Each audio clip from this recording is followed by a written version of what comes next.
मूरख बंदा कदम कदम पे, मूरख बंदा कदम कदम पे माटी से घबराए। मिट्टी लदो मान ही सिटरूं सिंध जे सदा हयात शायर शाह अब्दुल लतीफ़ भिटाई जूं आहिनि।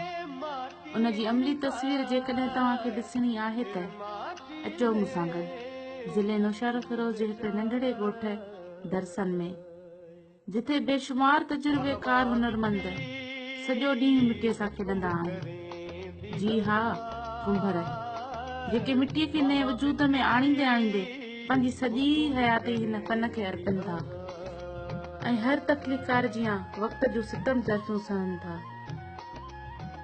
हिननि सादा हुनरमंदनि जा ठहियल ख़ूबसूरत मिटीअ जा थांव, जिन में दिला, मट, पाटियूं, भांडारा, तंदूर, नादियूं ऐं चकरा ॾिसण वारनि जे तवजा जो मर्कज़ बणजनि था।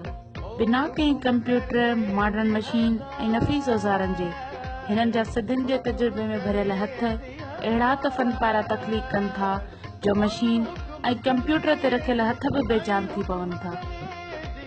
पहिरियां खां तयारु मुलायम मिटीअ खे अटे वांगुरु ॻोहण खां पोइ तयारु शुदा शाहकार जे वज़न मुताबिक़ कटे चक ते चाढ़ियो वेंदो आहे ऐं पोइ इंसानी हथ ऐं हिकु सादा मशीन मां उहे फन पारां वजूद वठंदा आहिनि जो कंप्यूटराइज़ मशीनुनि जे मथे ते पिणु पघर अची वञे थो। ही हथ ऐं पेरनि जे गॾियल हरकत ऐं मिटीअ ते हथ जे दबाव ऐं फनकाराना सलाहियतनि सां ई मुमकिन आहे। उन्हनि सादा ऐं मेरड़नि हथनि में अलाए त कहिड़ो जादू आहे, या उहो इंसान जो मिटीअ सां मोहबत जो रंग, उहो सम्झणु हिकु ॾुखियो कमु आहे। मिटीअ मां तयारु थियल थांवनि खे 3 ॾींहं उस में सुकायो वेंदो आहे ऐं पोइ उनखे आवीअ में पचायो वेंदो आहे, जंहिंजो इंजण मुख़्तलिफ़ जमा कयल गंद किचिरे ते हलायो वेंदो आहे। उहो बि नसलनि खां हलंदड़ उन्हनि जो पंहिंजो फार्मूलो आहे, जंहिंमें न बिजली ख़र्च थिए थी ऐं न ई का एटमी इंजण।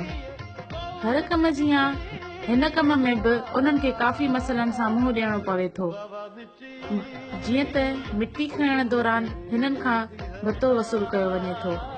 ॿियो त कचिरो, जेको दुनिया भर में ईअं उछलायो वेंदो आहे, बल्कि माण्हू पैसा ॾेई पंहिंजे घर, पाड़े ऐं शहर मां खणाईंदा आहिनि। ही त उहो बि कचिरो पैसा ॾेई पंहिंजे कम वारी जॻह ते लहाराइनि था।